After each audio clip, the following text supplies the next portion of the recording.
Tanuri sera lancé vendredi matin depuis la base du Cap Canaveral en Floride aux États-Unis.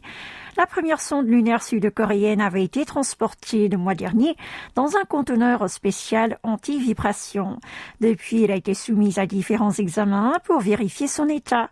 Et d'après le ministère sud-coréen de la Science et des TIC, aucune anomalie particulière n'a été détectée.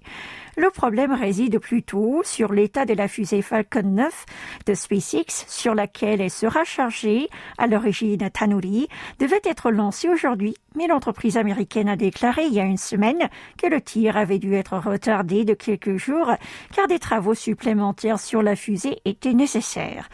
Pour cette raison technique, le lancement a été ainsi reporté à vendredi et pour le moment, les préparatifs, selon le nouveau calendrier, se dérouleraient sans problème. En effet, Tanuri a déjà été connecté au sommet du Falcon 9, au module de carénage, et sera rattaché aujourd'hui au reste de la fusée. Lorsque les deux engins seront entièrement liés, ils seront déplacés vers le pas de tir et seront mis à verticale demain. Une fois les inspections finales achevées et que la fusée aura fait le plein de carburant, le compte à rebours débutera. D'après la directrice de la politique de New Space du ministère de la Science et des TIC, Yoon Mi-ran, si le lancement se déroule sans problème, la sonde devrait atteindre la Lune d'ici décembre. Tanuri s'envolera pour l'espace vendredi à 8h08, heure de Séoul.